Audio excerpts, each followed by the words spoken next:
Okay, people, it's time to play the music. It's time to light the lights. Look at all of these characters, viewer. How did they squeeze all of this into a humble N64? You read the developer diaries and they're like, the N64 was so crap, our game could only run at 2 FPS. And then you see this and it's like 150 characters, all in like a 2 megabyte game. Crazy stuff they're doing here.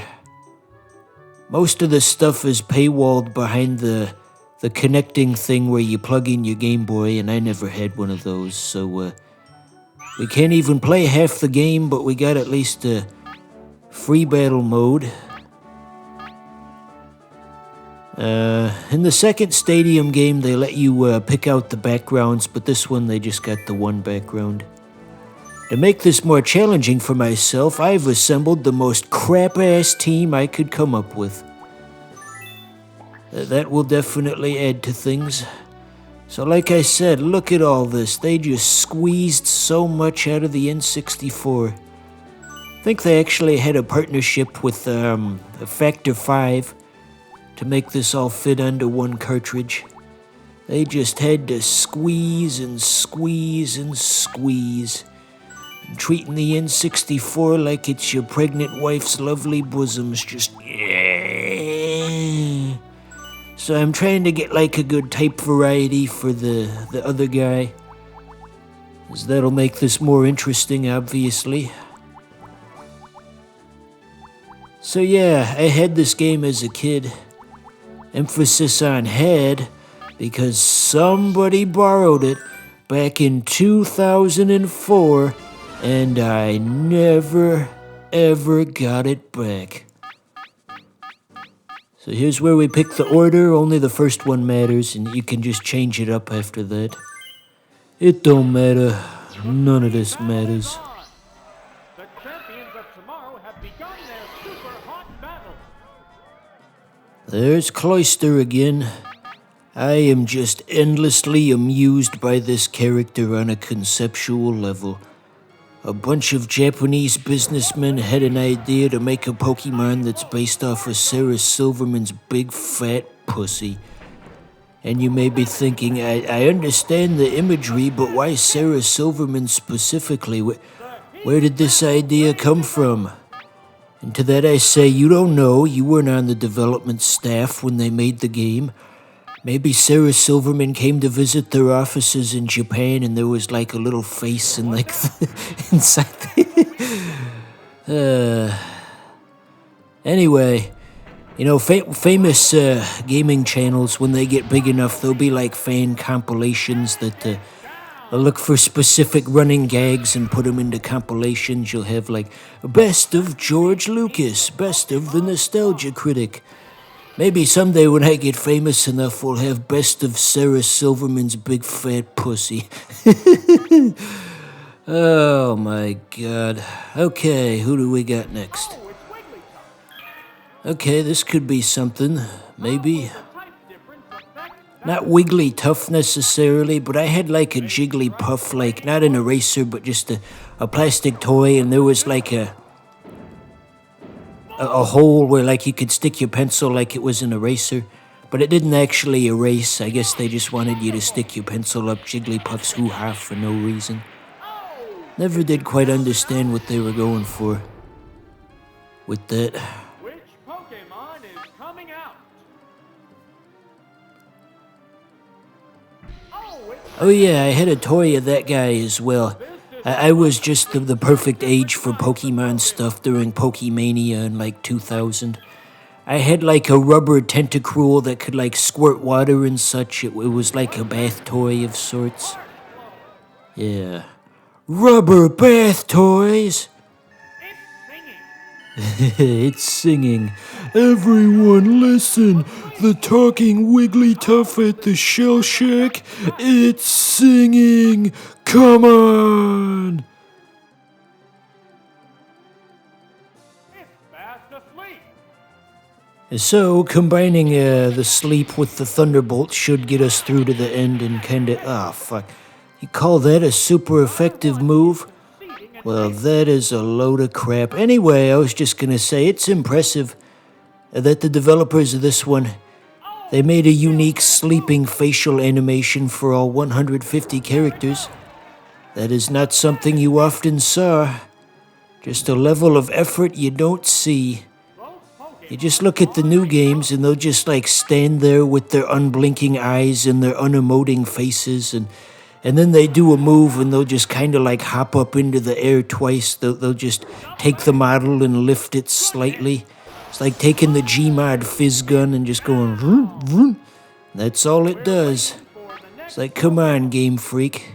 It's like, his animation, He go up, he go down, what else you need, You get out of my store now. Yeah, that's what...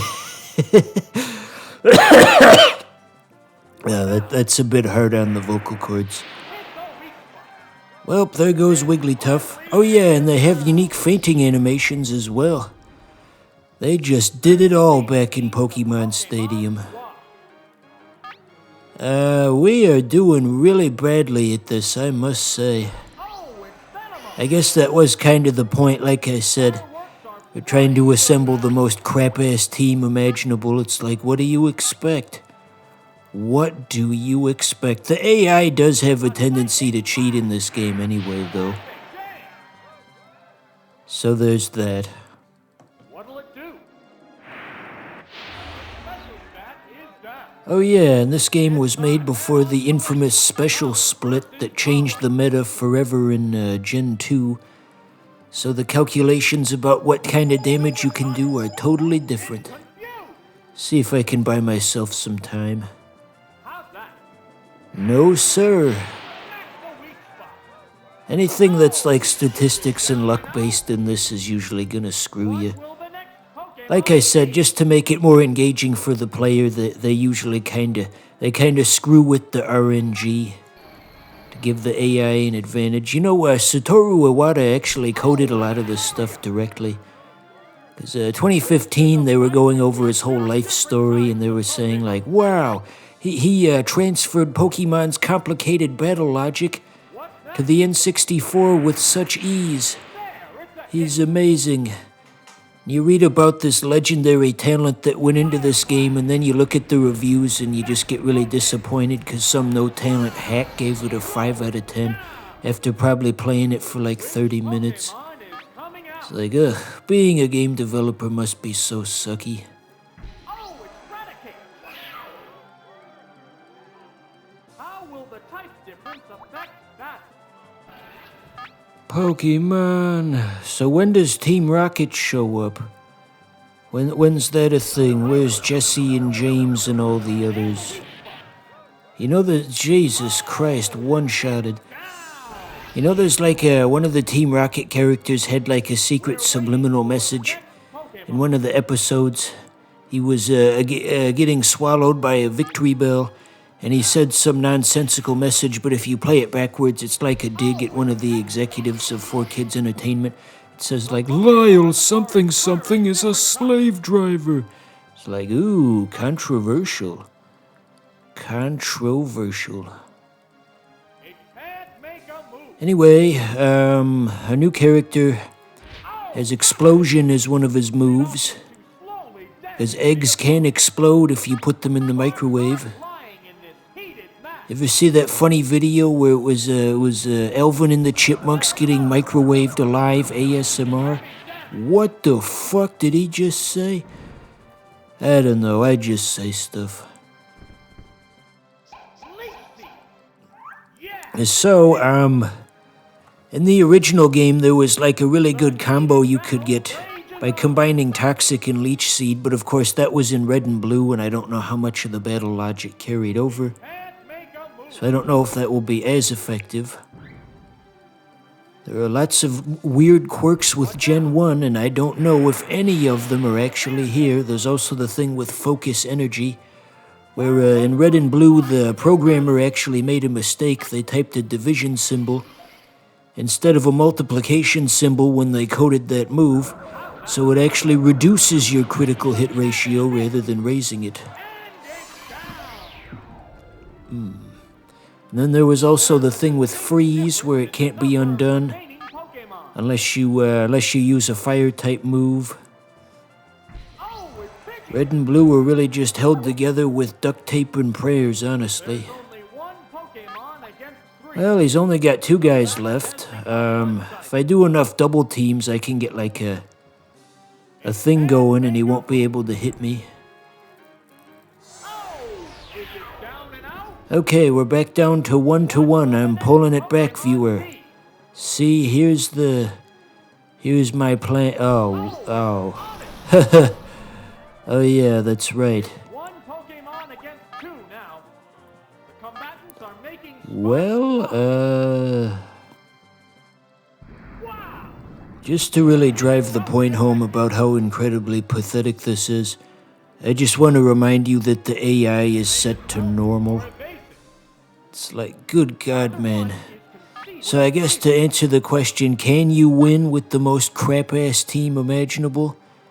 Well, it's looking pretty unlikely right now, isn't it? What the hell going on? Oh, it's down. Well, we kinda got him. You know, I've heard that if you transfer your mons in with the Game Boy thing, they're actually better than the rental mons. They made the rental ones crappy on purpose to encourage... Oh, he had a whole second one after that. Holy crap, Lois. I didn't even realize. I lost even worse than I knew. Well, there's still other stuff we can do. We'll look at the mini games next episode. The American people are sick and tired of hearing all these jokes about Sarah Silverman's big fat pussy.